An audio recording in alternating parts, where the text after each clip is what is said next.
Tonight. I'm so happy to have all of you guys here. My name is Leah Rocha. I'm the program coordinator for Sustainable Georgia Futures, if I haven't had the pleasure to meet you yet. And I'm really excited for tonight's CJEM. It's going to be all about Black farmers. And I have, again, the pleasure of hosting this month's CJEM with Aminata Traore and Ty Wilson. And I think tonight's going to be really awesome. And I'm just excited to get into it. So I'm going to go ahead and get us started a little bit. So tonight's agenda, we'll cover a little bit about who SGF is, we'll get a little bit grounded, and then we'll dive straight into the history of Black farmers, give you all some farming statistics, and then we'll go straight into our Georgia Farmers Highlight. If you joined us for a CJEM before, you know we love to do our house meeting, so we'll have some time to do that and get you guys out of here at 7:30. Again, Sustainable Georgia Futures is a grassroots organization dedicated to creating green economy pathways for communities of color in Georgia. We foster safe, resilient spaces that amplify diverse voices and address the systemic barriers marginalized groups face. And here at SGF, we envision a future where Black and frontline communities lead in achieving environmental and economic justice, sustaining their health, well-being, and prosperity across generations. So that's really that's at the heart of why we do these meetings every month. We want people to be equipped with the knowledge to go into the clean energy economy, to go out into their communities and be effective and be strong leaders. At every CJEM, we have community agreements, which are a tool to ensure fair, equitable representation in discussing key community issues. And we like to ask, what do you need to feel seen, heard, and safe in our space today? So an SGF team member is going to go ahead and drop that mural board in the chat. So if you want to familiarize yourself with those community agreements, you can go ahead and go in there and see some of the past agreements we've come up with. If you have anything to add, you can add it directly into the mural board yourself, or you can drop it in the chat and a team member will add those to the community agreements for us to look over at a different time. But we just like to give that accessibility to anybody so we know that this is a safe space. Okay.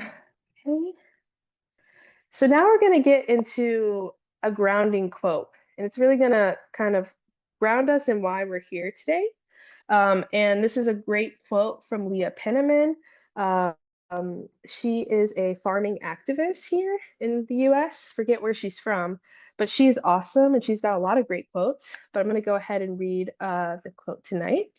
So, our ancestral grandmothers braided seeds and promise into their hair before being forced into the bowels of transatlantic ships. As they plaited their okra, cowpea, millet, and black rice into tight cornrows, they affirmed their hope in a future on soil. They whispered to us, their descendants, the road may be rough, but we will never give up on you. And again, that is from Leah Penniman. So our ties to this land run really deep. As we get into this presentation, we'll talk a lot about our complex relationship. And when I say our, I mean Black folks in the United States to farming. And we're also going to touch on the importance of land to our ancestors. And hopefully everyone will leave today with the history, but also the desire to keep the tradition and connection to the land alive by continuing to support Black farmers in and around the United States. Okay.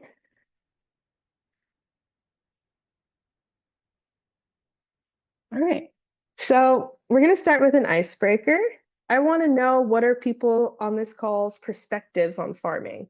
And that can be just what you know about it, if you have personal experience to it. I want to get like 1 to 2 answers.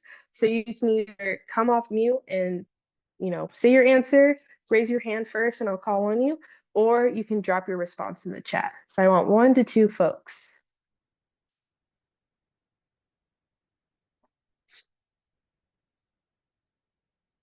I have any takers?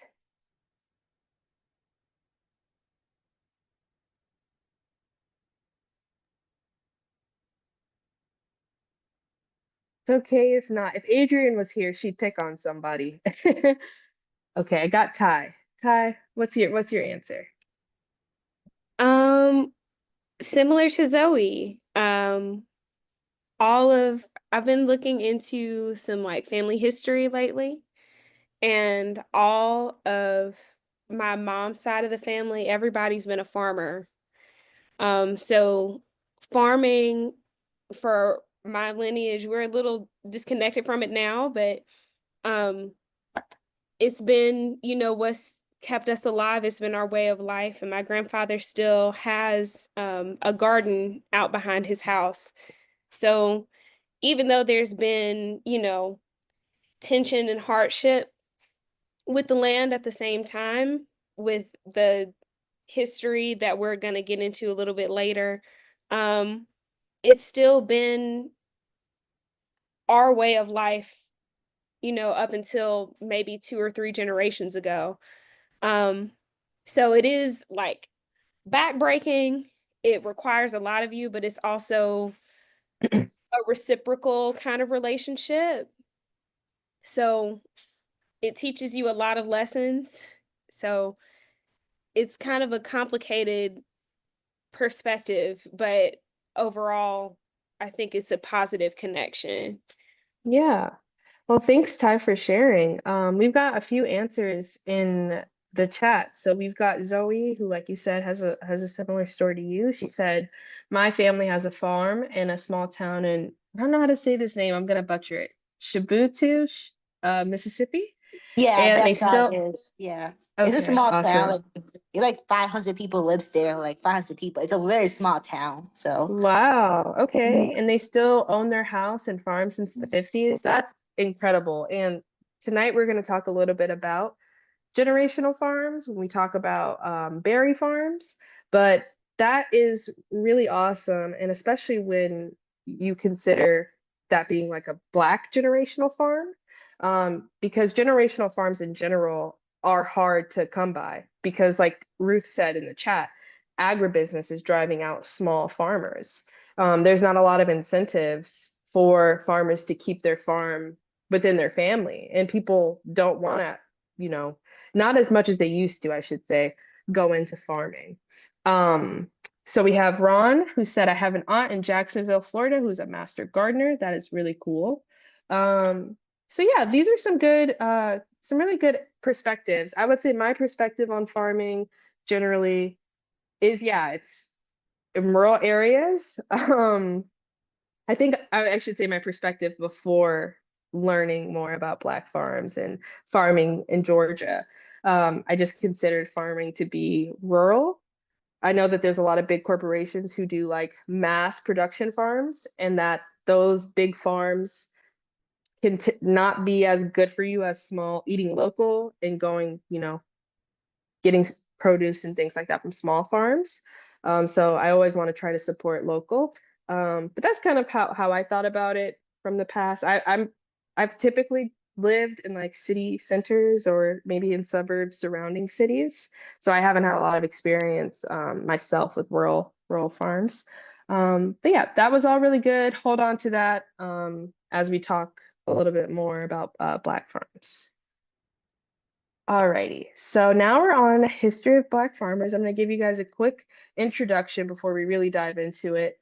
Um, Following emancipation, many formerly enslaved individuals aspired to own and cultivate land, seeking economic independence and self-sufficiency.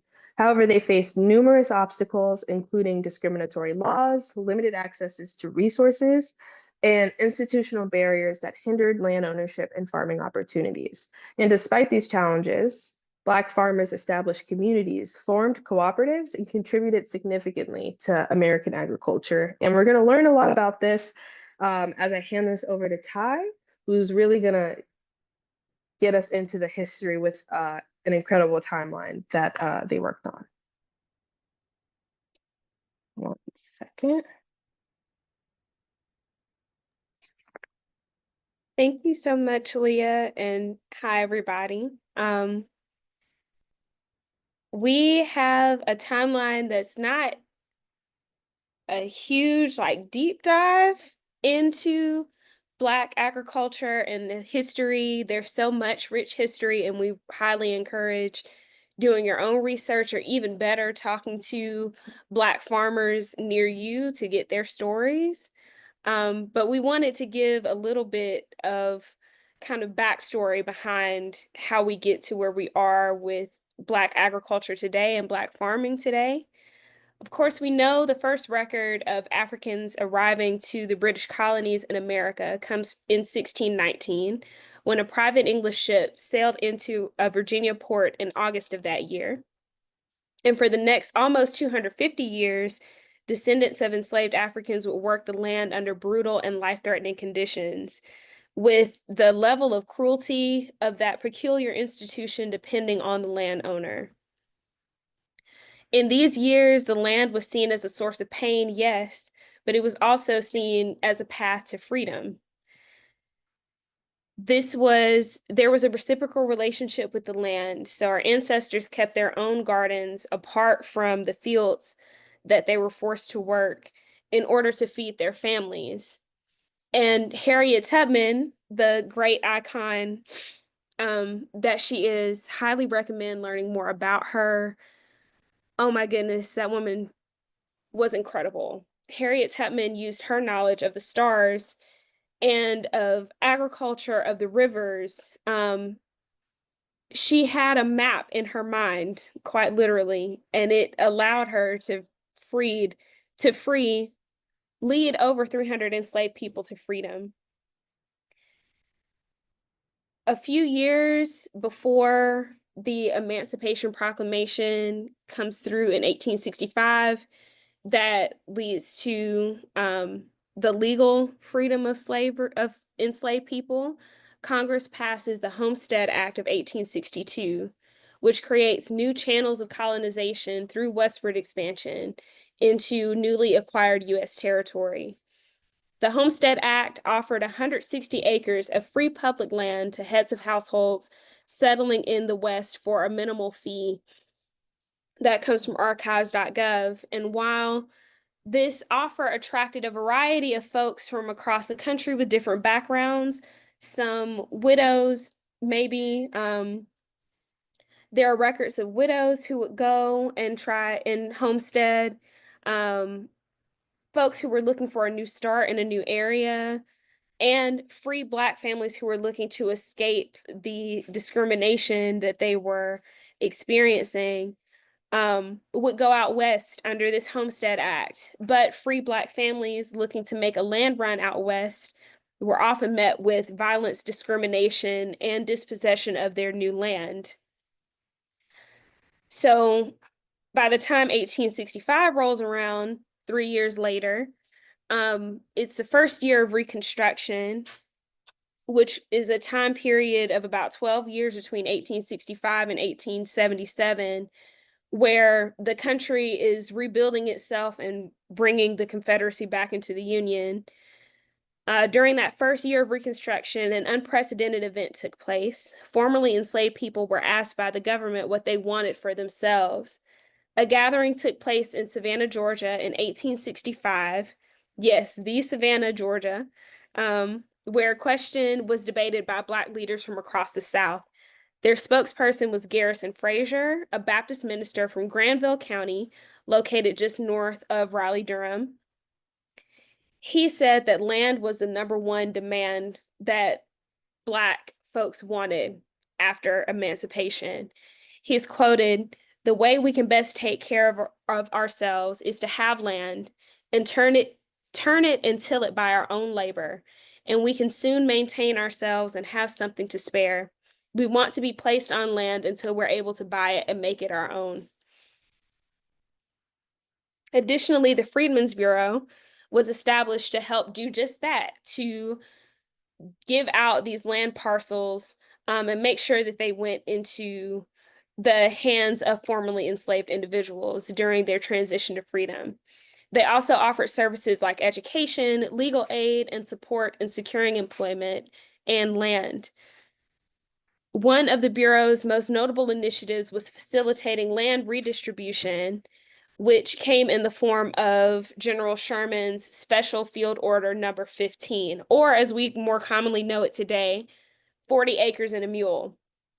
So the Freedmen's Bureau allotted 400,000 acres of land to be divided into 40-acre plots for Black families.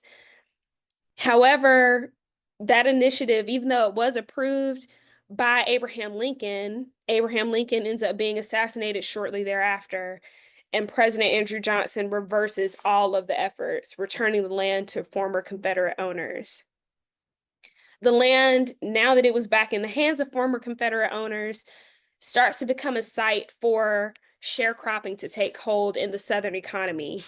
And this was a de facto neo-slavery, or slavery by another name, because it was a system that kept families impoverished and immobile for decades to come. And the way that they did that was the land that Black families would work, they didn't own it.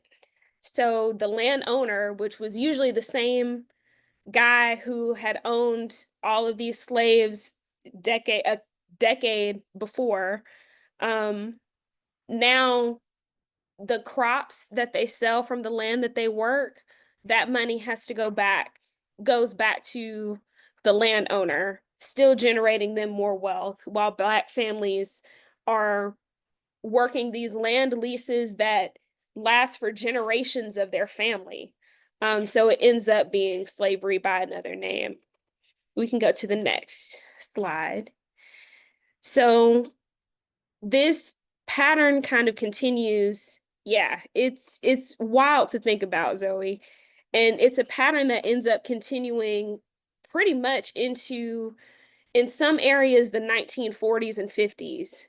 But in 1891, there's a group of, it's kind of a labor union called the Colored Farmers Alliance. And they were a branch off of a national farmers alliance. They began organizing a strike for better wages across the Southeast for cotton pickers. So at the time in 1891, get this, y'all, for 100 pounds of cotton, just imagine 100 pounds of cotton, Black pickers got paid 50 cents. So in today's money, that's about $15.60. Can you imagine the work that it takes to pick 100 pounds of cotton? And it's probably not just you, it's probably also members of your family too. If you're old enough to walk, probably picking cotton for who knows how long, how many hours throughout the weeks and months for 100 pounds, and only get $15.60 for that. The Colored Farmers Alliance, they were planning a strike in 1891 in September just to get that payment up to $1. Exactly. Very ridiculous. So to get that payment up to about $32, they were going to go on strike. They were sending messages to each other, and some of the messages got intercepted by some of these landowners. They were going to strike from Texas to North Carolina. This was a union of over 500,000 people that were going to strike. So they end up doing the strike, but the strike is cut down, and at least over 12 farmers end up dying at the hands of that strike, at the hands of landowners during that strike. So that happens in Lee County, Arkansas. And it's something that ends up sticking in the minds, of course, of Black farmers throughout the country. By the 1910s, we start to see the Great Migration happening, which we may be familiar with. By the 1910s, we start to see more agricultural technology taking hold. So we have more tech that's able to plant seeds without needing somebody there, or plant seeds quicker. You have more irrigation technology, more technology to harvest. So because so many Black families in the Southeast were sharecroppers and they didn't own the land that they were working, they were able to, as more areas opened up for Black people to travel and cars got on the road more often, right? More people were able to move out west and up north and escape some of the tense relationships and the trouble that they had with in relationship to the land. And by the 1920s, those who were still, in more agrarian areas, Black farm ownership had reached a peak in the US. So there were almost 1 million Black owned farms in the 1920s. And this is going alongside the economic boom that the United States was experiencing in the 1920s. Now, by 1929, we know what happens. Stock market crashes, and we're launched into the Great Depression in October of that year. And in the 1930s, President Franklin Roosevelt, he passes legislation called the New Deal. And the New Deal had a lot of reforms and a lot of programs that helped out a lot of people, but let's be clear, helped out a lot of white people. Some of those reforms included the GI Bill that allowed for veterans returning back to go to college for free or nearly free. The Homeowners and Loan Corporation, which would end up drawing these maps that lead to redlining, was established during the New Deal era. And there were also agricultural policies that really helped white farmers maintain throughout the Great Depression, but it sidelined Black farmers and excluded them.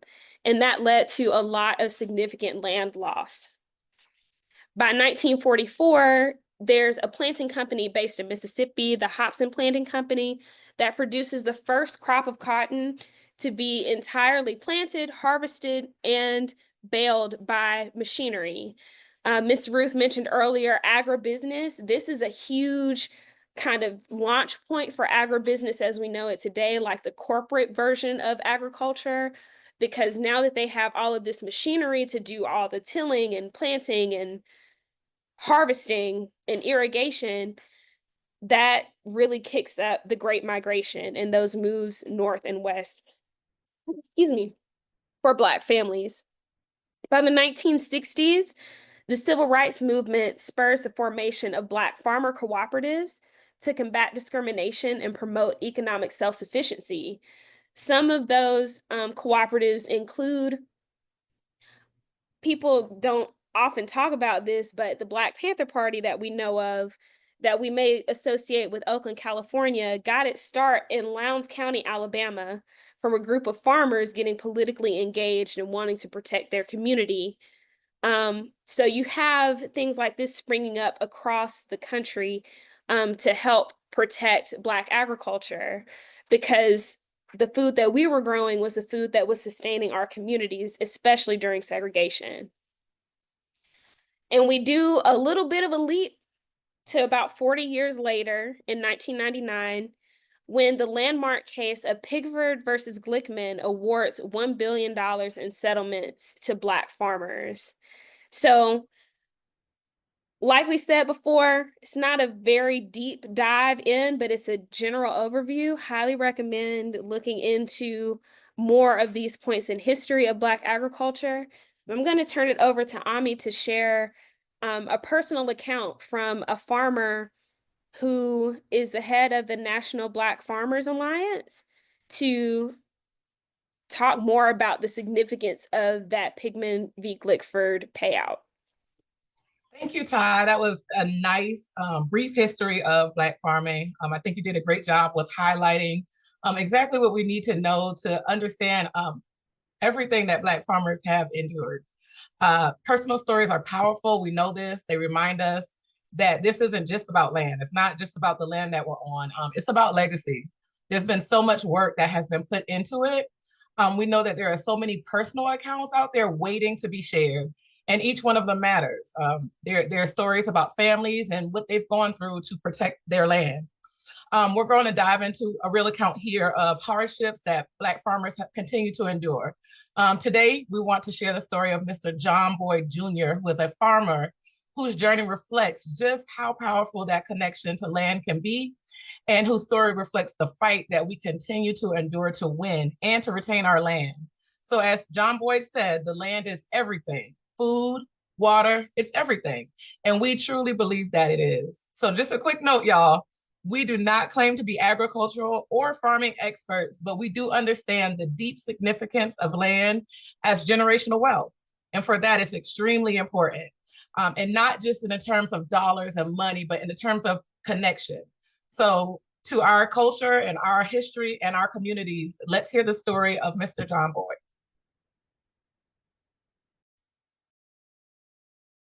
This is Democracy Now! I'm Amy Goodman with Juan Gonzalez. We end today's show with the historic $2 billion payout by the U.S. Department of Agriculture to Black farmers and other farmers of color who experienced discrimination when applying to the USDA's farm loan programs.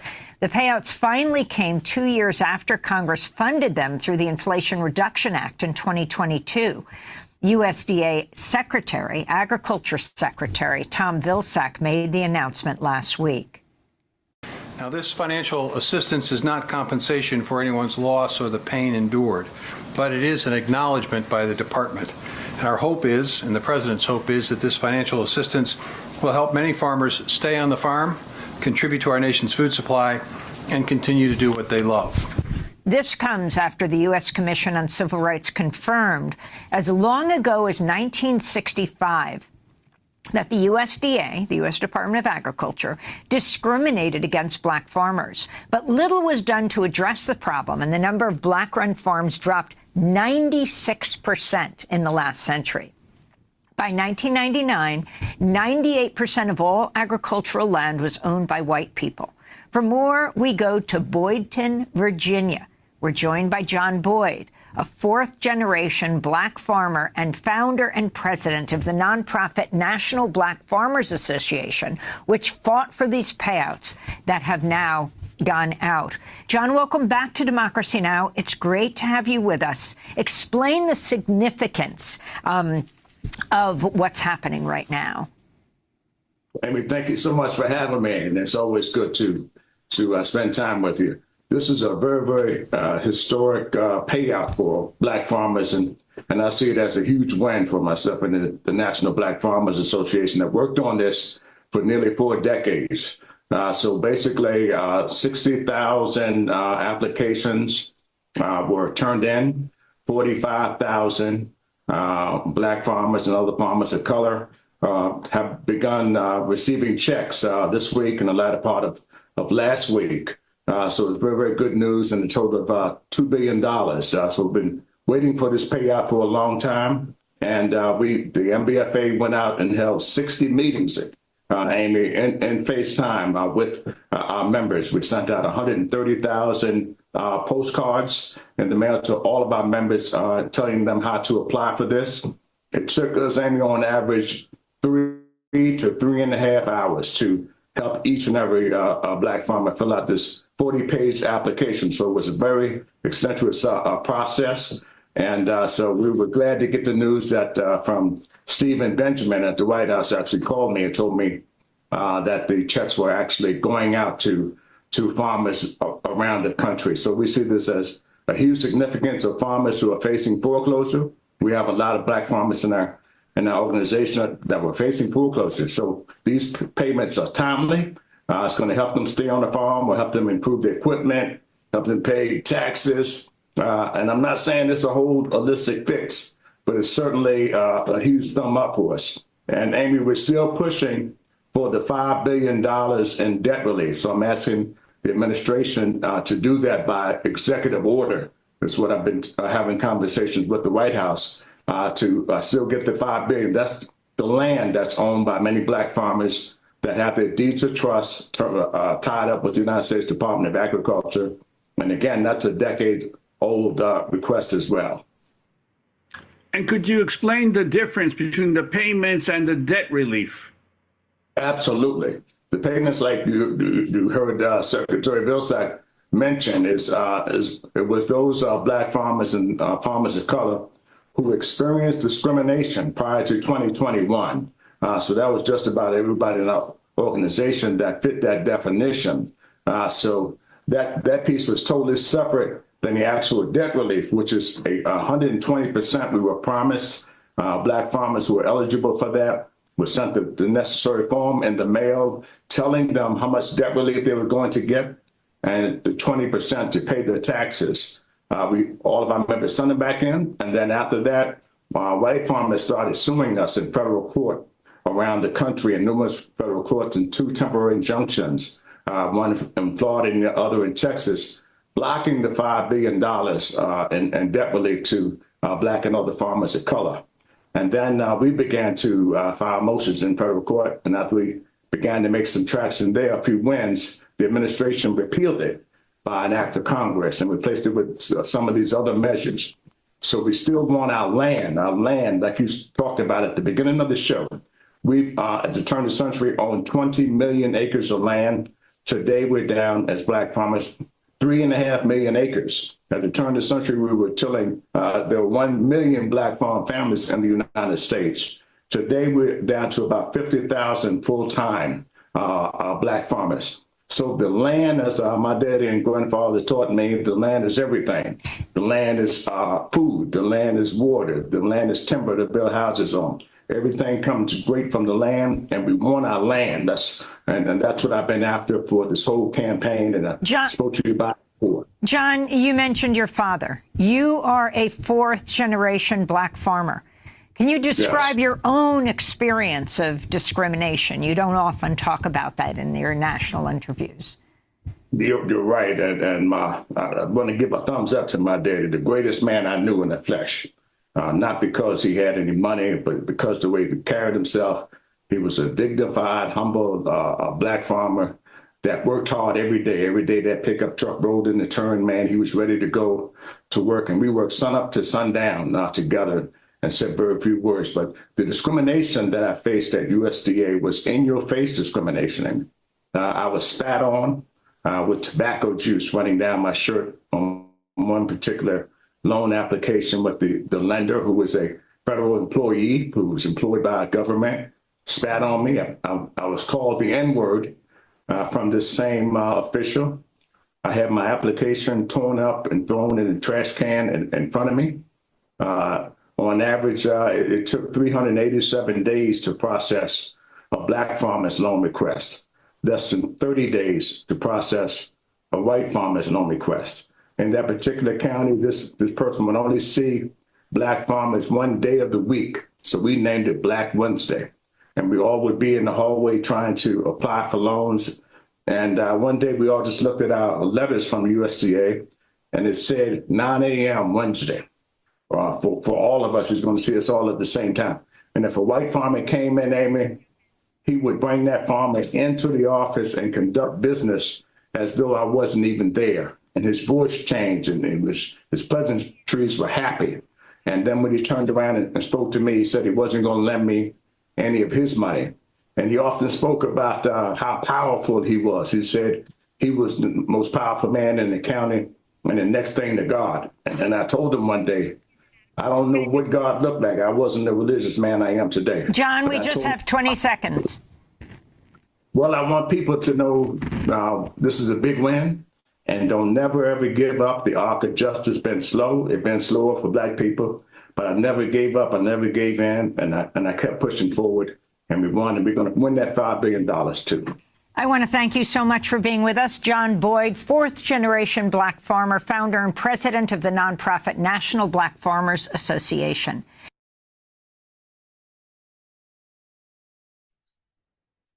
So that gives you an idea and a picture of exactly the struggles, the disrespect, the blatant disrespect that we've been receiving. Black farmers have been receiving. After that, I'm considering myself a Black farmer. Like, I'll go to bat for Mr. Boyd. That's how I feel right now. But can you imagine having an operation, a farm, and trying to get assistance and going through something like that? So that is a celebratory moment for all Black farmers, for all community members that benefit from Black farmers as well. We should all be celebrating and also understand that that doesn't mean it's the end, and we still need to support these farms in various ways. Next slide. I think this account definitely did a great job of highlighting some numbers and statistics. And like we said, we're learning this information with you all. So we have some charts here and some percentages. So you can see from 1920 to 2020, exactly the percentage of Black operated farms that there were in 1920 and compared to 2020. It's definitely a decrease in numbers. It was targeted. It happened for a reason, and we can definitely hear from that story how it happened. So we want to highlight these numbers and allow you to see like where we were compared to where we are now, and how much work Black farmers have to do to stay in the position that they're in on their land and make sure that they're producing quality goods and everything else. They have this whole other battle that they have to deal with. Ty, do you want to bring into the next slide on some more statistics? Yeah. Like Ami said, there's been a calculated and intentional effort to like diminish how many Black farmers there are. We don't go too deeply into the numbers here outside of what Mr. Boyd said, but on the next slide, we have a graphic that shows how many farm operators are in the US from 1900 to 1997. So in less than a century's time, I want to draw your attention to the column right in the middle. The Black farm operators in 1900, there were a little under 800,000 of them, right? So compared to how many white farm operators there were, that's on the column directly to the right, maybe a little less than a fifth, maybe like a seventh of all Black or all operators, farm operators were Black. But now look at 1997. So we're talking about in less than 100 years, we've gone from almost 800,000 to less than 20,000 farm operators. Sure, there have been decreases with white farm operators as well, but not nearly on the scale. And there have been increases with other races of farm operators as well. And like Mr. Boyd said, you know, the farm or land is legacy, land is history. And we know too now, land is wealth. It's not just like Ami said, it's not just financial wealth, but that's connection and ties to ancestry.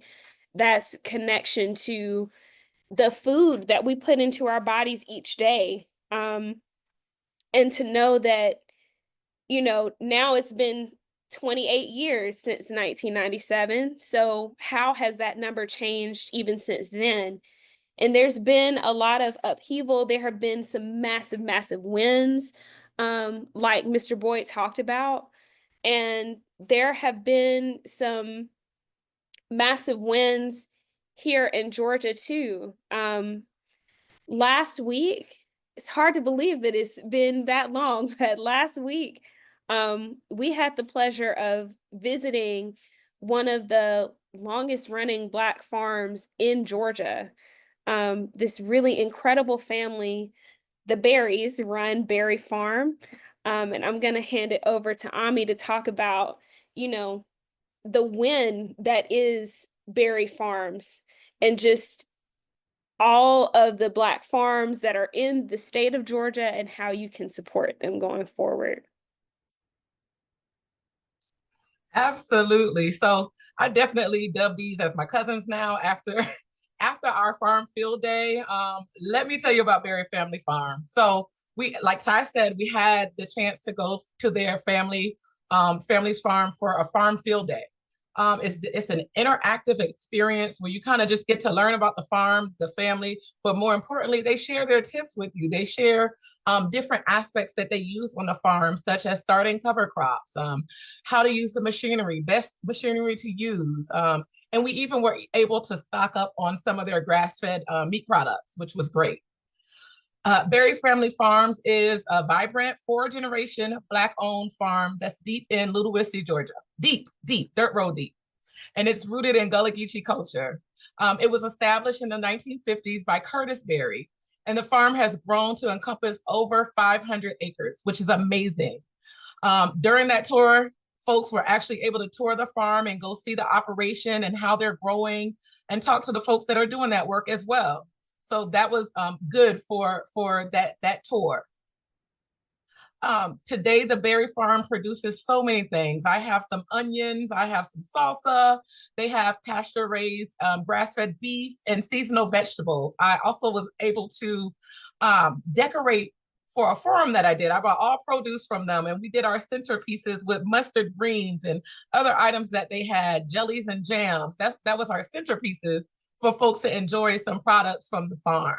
So when we think about all of the goodies that they have, we also think about the practices that they're taking that make them a climate smart conservation and regenerative space for grazing. Their commitment to land stewardship has earned them the 2023 Natural Resources Conservation Services Farm of the Year Award. They definitely deserve it. If you ever have a chance to visit them and see the way that their operation flows and how everybody has a part in it, it's amazing to see. And they're not just raising the beef and growing vegetables, they're nurturing community and preserving culture. Now they're passing the torch on to other people within the Black farming community and showing how farming can be both a tradition and a future. They had a student to recite one of the farming pledges that was there at that field day, and he's actually going on to a competition to do it. And he was amazing. He memorized it. He was in middle school, and he talked about the importance and all of those staple key points. He really honed in with his recitation of that piece that he did. So when you think about this, I just want you to drop some things in the chat. I want you to drop like what your favorite farm fresh food is, something that you'd love to grow one day, maybe even. Just drop it in the chat for us. And from here, you all can continue to do that. I'll just talk about another organization we have in this area in Georgia that's helping farmers throughout Georgia to become sustainable and to also have all the tools and resources that they need. So thank you, Berry Farms, for allowing us to tour your farm. Last week, we enjoyed that. And I think we have a member of the family that's on. We appreciate you. Next slide, please. While you're dropping those things in the chat, we're going to talk about those in a minute. I don't know if you've already started to drop them in there. Corn. We have corn, peaches, strawberry, broccoli. I think Berry Farms does broccoli too. Watermelon, collard greens. Okay. Green beans. We're going to be eating good. Y'all just let me know when you start growing. I'll order. One thing that we did really learn about being on that farm is how labor intensive that work is. Every time I see or ask Cedric Berry to come somewhere and he's like, I'm going to try, or I understand, you know, from sunrise to sun, you know, you're dealing with the cattle, you're focused on the crop, like you're working on so many different moving pieces that having somebody to be able to devote the time to come out to speak to you or to do anything with you, like that means a lot. So I really kudos to Berry Farms. And so now we're going to also highlight Macintosh Seed. This is an organization that does a lot in the community as well. And they're a grassroots nonprofit and they're based in coastal Georgia as well. And they're helping to transform agriculture, land stewardship in the deep South. They empower Black and minority farmers by providing hands-on education. And when I say hands-on, it's really hands-on. It's creative, technical assistance, and access to federal conservation. They've assisted dozens of landowners in implementing sustainable practices, such as crop rotation, crop covering, and soil health improvements. So they, like I said, another really creative space that they have created is a Black-owned community forest here. And it's over 1,000 acres. And it's a space in Long County, Georgia that serves as a living classroom for sustainable forestry and land management. I think that's extremely helpful when you think about the amount of people that own large amounts of land, even if it's an acre, from an acre on up, like how do you maintain that? How do you manage that? And so Macintosh Seed has been connecting farmers to resources and fostering those type of partnerships and collaboration that we need to be successful. And they're cultivating a future that we can see land as a source of empowerment and not just inheritance. Next slide, please. Great. So right here, I just want to give a huge shout out to Black farmers across Georgia. We talked about the Berry family farm, and I'm a little biased. I'm a little biased because they're near me. And so that's where I'll be getting my meat from. But wherever you are, specifically in Georgia, but everywhere, look for a farmer, support what they're doing. If you know that you buy beef from another store, maybe figure out when they're going to be having beef available or when they'll have broccoli available. Make that your space that you're able to support them. They're the real heroes who keep our communities thriving and our tables full, from fresh produce to the powerful traditions that come along with it. They're out here every day and they're nourishing not just our bodies, but our roots. And so let's give them their flowers, literally and figuratively. So thanks again to the ones that we highlighted and to all the other Black farmers out there doing the work. We see you, we appreciate you. Thank you so much, Ami. That was incredible. And I love that we are ending on a really positive note because yeah, a lot of the farms you just highlighted, they're incredible. We're gonna get into our house meeting portion of the CJEM tonight. So a little quick refresher on house meetings. At house meetings, we build relationships and plan strategies for action. House meetings are key in building relational power to make sustainable systemic change. And a house meeting does not have to be in someone's house. We're going to do it on Zoom tonight, so that kind of emphasizes that point. It can be anywhere a group of 8 to 12 people meet to have a conversation that's framed and facilitated, and house meetings typically last 60 to 90 minutes. We have our probing question tonight, so I'll need my facilitators. I think that's going to be me, Ty, and Ami in 3 rooms, and we'll split everybody up between the 3 of us. Just to remember this question, in light of the history and future of Black farming, has your perspective changed? And remember that initial question. So has there been any shift from that first kind of processing of what we think farming to be? So just give me one moment. I have the breakout rooms ready, but I think I have like 2 extra people I need to assign. So just one second.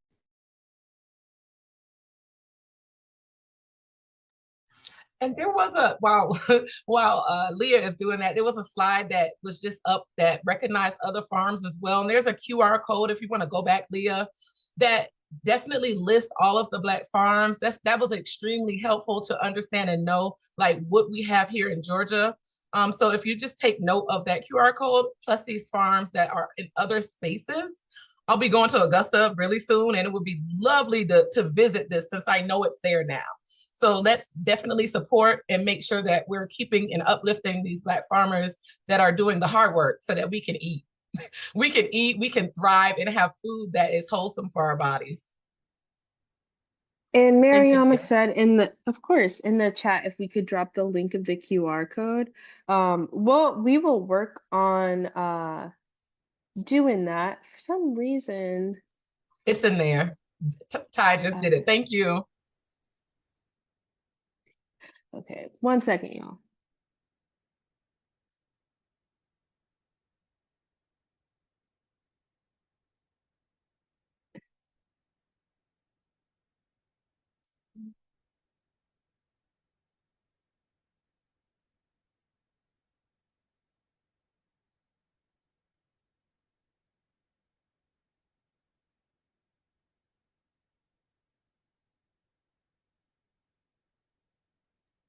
As Leah's getting that together, I'm also going to chime in here too, because as we talk about how time intensive that farming can be, I have a few friends in the area that I live in that definitely do their things in their backyard, whether it's an acre or 2. And when I tell you, sometimes I just have to, the amount of okra or eggs or whatever that I go get from a friend, I have to think like when I get home and I'm partaking, like, okay, maybe I should have asked when she's planning the next, like what work can I do to help as well? Because she always offers. So if you all know folks that are growing and they're on an acre or 2, that's hard work as well. I've definitely gone out there with her and done some of the small work, or, hey, I'll feed the hogs while you go on vacation, or I'll water, like the small things, but the part of getting the ground ready, of getting the soil ready, putting the seeds in, like all of those parts as well matter. And I think it's something to take note of those and figure out like where you fit in there. If you're thinking about starting it, maybe actually go to a friend's house that is doing it and see what it takes as well, as get some okra and different things. All right, I got them ready finally. Thanks for the patience, guys. So we'll have about 15 minutes. I'll set the timer. So facilitators, just be keeping an eye out for that clock because I will let them close. I know sometimes we go a little bit over. So if we do, it's okay. You can finish your conversations in the main room, but I'm gonna open the rooms now. And happy chatting.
Sorry, Ami. For some reason, I had in my head that we were going to go until 7:15, but we started the breakout before 7. So it was longer than 15 minutes. I appreciate you though. No, no. You should have saw me. Lisa knows and Zoe knows. I was in there like, okay, so what we growing this summer? Well, we went down like a mutual aid, farmer market discourse conversation, and Oh, wow. it was really good. I have this idea that I want to do like some kind of SGF food drive slash bake. What's it called? I said the right word when we were in our room. Baked goods. Yeah, some like baked goods kind of swap, some situation like that. I think if I just feel really inspired. But I'm Right. gonna go back to the presentation real quick. We can definitely make that happen. Just, yeah, say the word and we can work on something. So I was kind of getting to that, what came up in breakout rooms that you'd like to share, and did your conversation change your perspective on Black farming?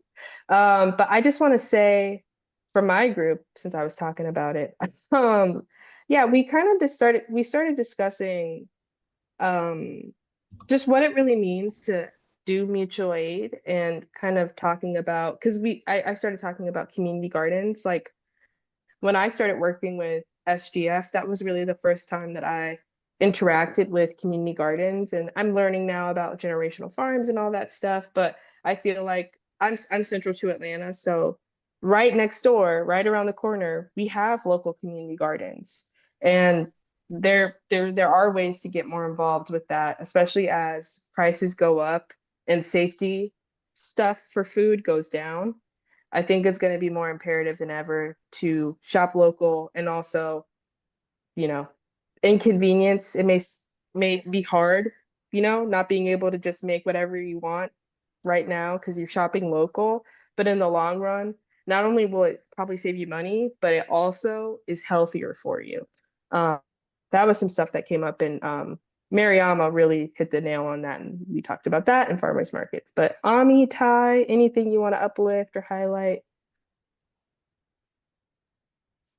Our group was amazing. We definitely have different perspectives after this presentation and conversation.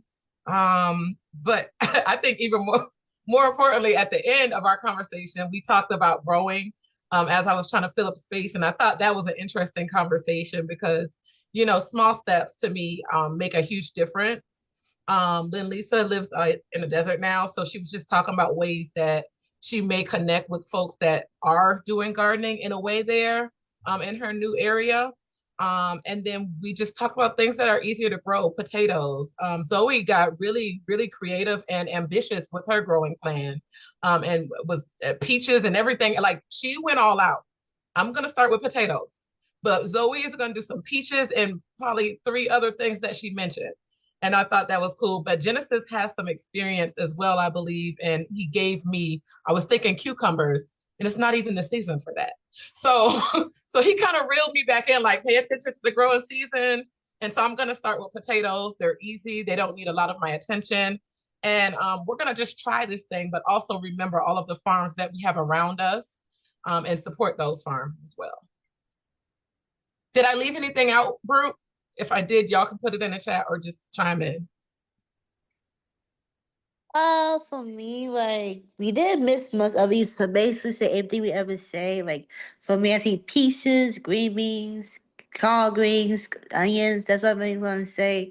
And also, like, we talk about, like, going to local black farms to support them, like, support local black owned businesses, definitely farming, and being more aware of what we're doing at the community, at people of color, so being there for each other and learn about black farming as a whole.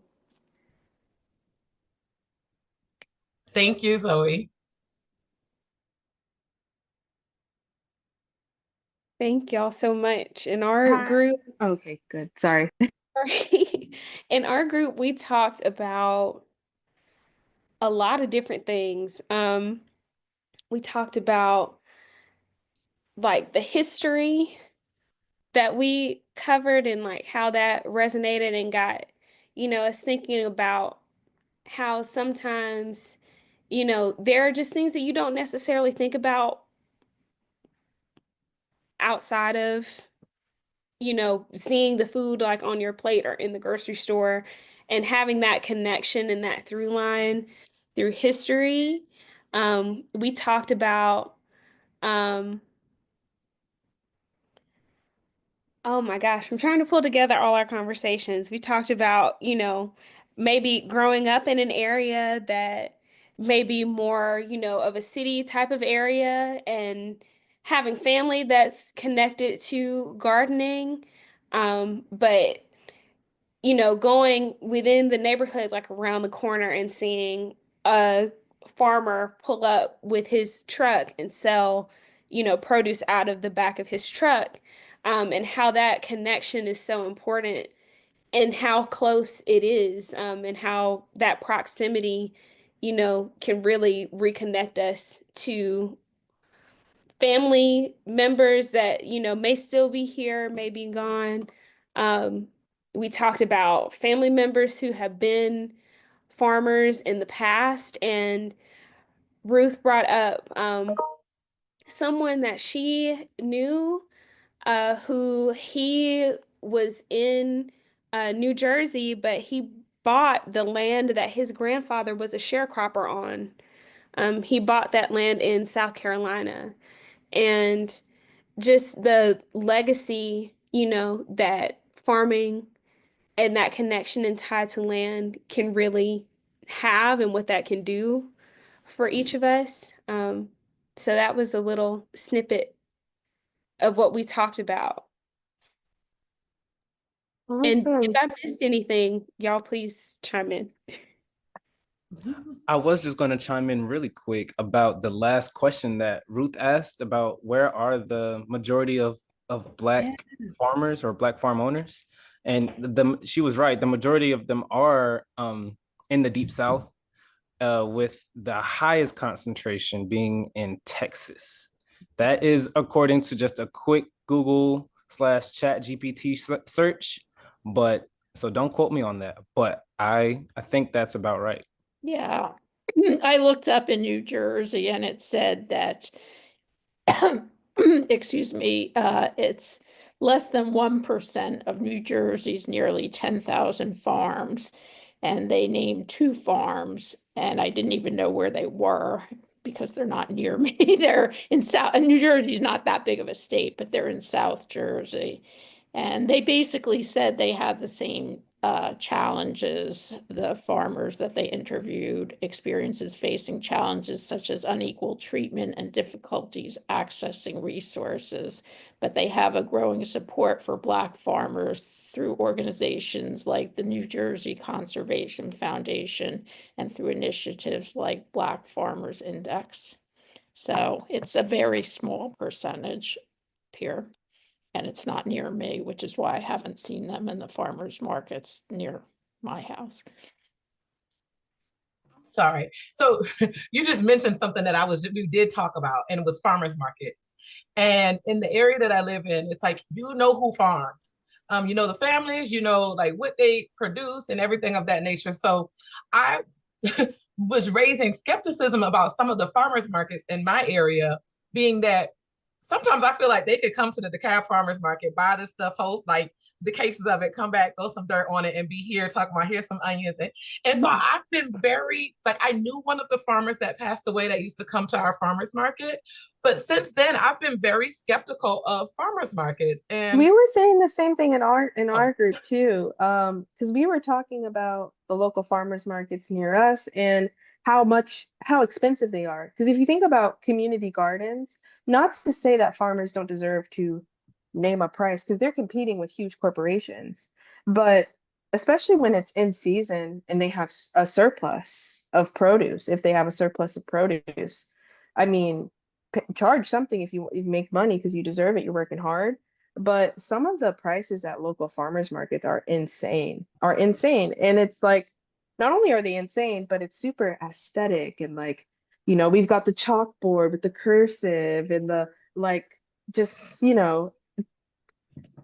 elements. I don't know what the word is, but it's like, okay, am I paying for the fanfare of it all?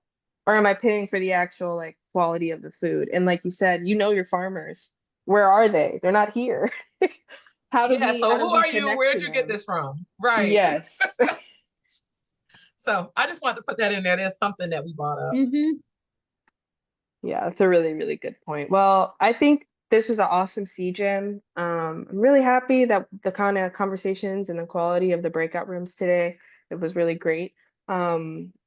Next steps, as always, register for our next CGEM. May CGEM is tentatively, I'm pretty sure, going to be on land trust. If it changes, we'll always update you guys. But that's also slated to be a really good CGEM, and it'll be probably an intense, passionate CGEM when we talk about it. But definitely, if you're interested in learning about that, register. I don't know if there are anything else that we want to drop or highlight or mention. Ami, Ty, anything y'all want to say before we hop off? All right. Well, thank you everybody for joining. Have a great rest of your evening, and I'll see you guys next month. Bye. Bye. Bye. Thank you guys. Bye. Bye. Thank you. Bye. Thank you for joining. Have a Thank good evening. you. Bye. Thank y'all so much. Bye. Bye.